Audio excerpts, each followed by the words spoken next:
1982's cover depicted a Christmassy boat for some reason. I'd say it's an allusion to I saw three ships, but there's only one ship, and the Virgin Mary and Christ ain't there. I'm just going to move straight on to 1983, my birth year. And my first Christmas was heralded with a massive stylised Christmas tree that was very nearly symmetrical, except for that one little bastard on the right there, who really offends my OCD. Get out of shot!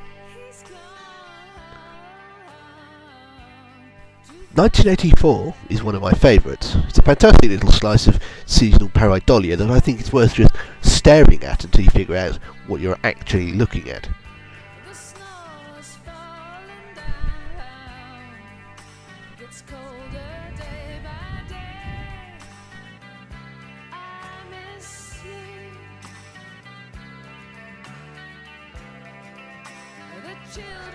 (1985) saw a surprise return to the Photographic Christmas covers, this time featuring a cast of Only Fools and Horses, and bonus points for dressing up Buster Merryfield as Father Christmas, since it already looked like him. The same strategy was employed the following year, this time featuring the BBC's biggest new show of the year, The Stenders. One of those people is dead now, and it's not the really old one. It ain't the baby either, you miserable bastard. In 1987, my little sister was born, and the girl on that year's Radio Times Christmas cover is absolutely nothing whatsoever like her, except in as much as she's a girl. 1988 is one of my favourite years, not because of anything that happened in it, just because it's so symmetrical. That Christmas we were treated to a sort of pantomime masquerade sort of theme from the Radio Times, with all the joy and terror that implies. The decade closed with the last photographic Christmas cover to date, and also the last to use exclusively religious imagery. It's all secular from here on in, guys. 1990's one is impressively lush and detailed, but I don't like Father Christmas's face there. It just doesn't seem wholesome somehow. The Care Bears.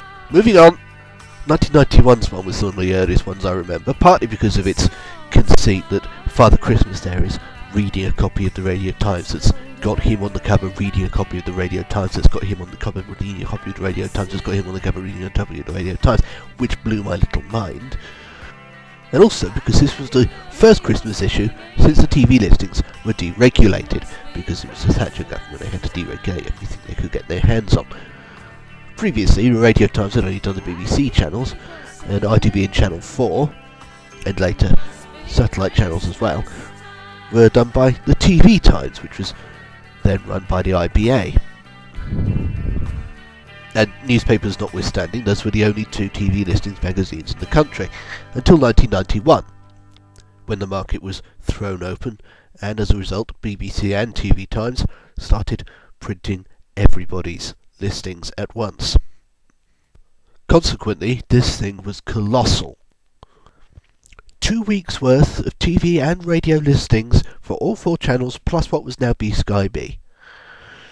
It's a pamphlet compared to what we got these days, of course. Anyway, 1992's cover repeated the formula, as most of them will from now on, only this time with a snowman who again looks faintly untrustworthy to me with his dead eyes. And 1993 did it again, this time with an explicitly eerie, gap-toothed, Alfred E. Newman type rapscallywag. Missing his two front teeth, do you get it? Well, I'm not explaining it to you if you don't. And in 1994, oh, I know you. Well, not exactly, it's a redrawn version. Most notably, they've removed the smoking, bloody nanny state, choosing of its own volition not to advertise carcinogens on the front of a TV listings magazine that would be viewed by the entire family. By now, that famous logo had had its first major revision in a couple of decades, being fattened up for the Christmas season. You'll have noticed that through the 90s and on into the 80s, with several channels now listed in the Radio Times, the Christmas cover often spent its time bragging about the sheer number of movies that were listed therein. 700 in 1994, approximately 10 billion this year, which is why they're not bothered to brag about it anymore. Whereas in 1995 there was 800, which was considered such a big deal, it was actually incorporated into the chocolate box picture of Father Christmas. I also have to mention Barry Normal's Plums and Turkeys, in which the film critic picked his best and worst films of the Christmas season, and without fail complained about the use of the word turkey as a slur on a magnificent bird. Every bloody year. 1996 had a snowman in a box, clutching a copy of the very magazine he was appearing on the front of. By now I was old enough to cope with that sort of thing though. I like the attention to detail with the little twig eyebrows.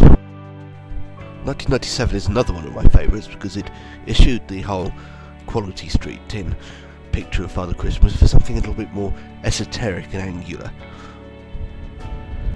1998 was the first of a new subgenre, the bloody weird one. Why is Father Christmas riding a reindeer and wielding a lasso? Who knows? But there's 1,000 movies on over Christmas, so I guess that explains it. 1999 was the turn of the millennium, and the Radio Times Christmas cover that year was the last to feature any particularly religious iconography in any sort of prominent fashion. 2000's cover featured Harry Potter, who'd just become massive, and had Boxing Day on Radio 4 practically entirely to himself, with Stephen Fry reading out the entirety of the first book. This cover caused a lot of newspaper puff pieces written by idiots about how the BBC had dropped Santa Claus from the cover for the very first time in the entire history of the magazine, which was A, demonstrably wrong within living memory, and B, who cares? 2001 kicked off a brief run of bloody weird covers, starting off with this one, with a woman in a completely impractical Christmas tree costume, complete with presents for petticoats. By now the famous flowing logo has finally been put away after over 3 decades, to be replaced by the standard bland sans serif version that absolutely everybody adopted in the aughties. 2002 brought Father Christmas back, a tiny Father Christmas, riding a robin redbreast. Maybe it's a normal sized Father Christmas and a giant robin redbreast. I don't. 2003 gave us this weird, slightly nightmarish Matryoshka doll's house, which, judging by the backdrop, must be the size of an actual house. Unless there's some serious foreshortening going on.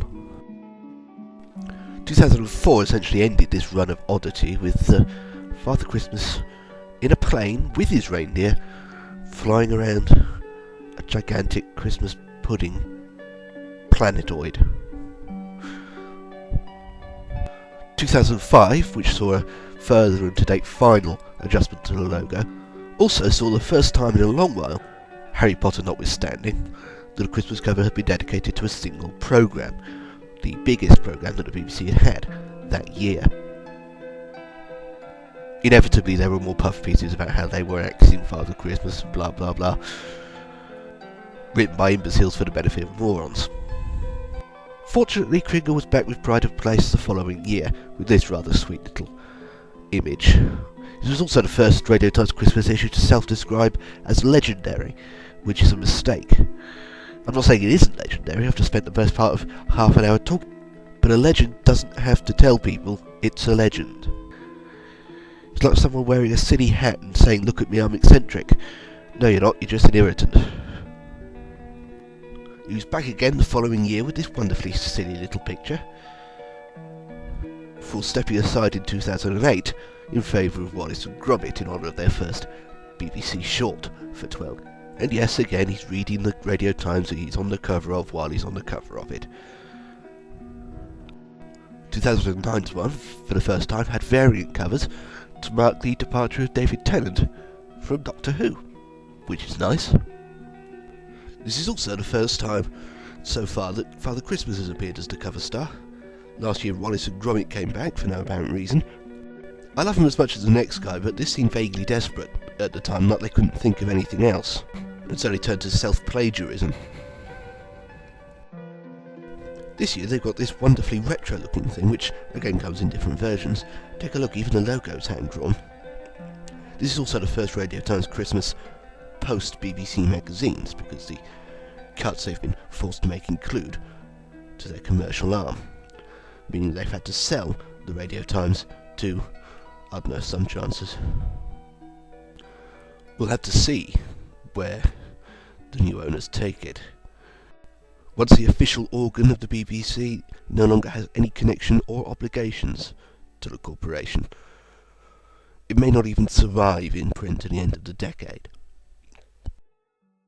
Hopefully, the name will survive. Certainly the legacy will.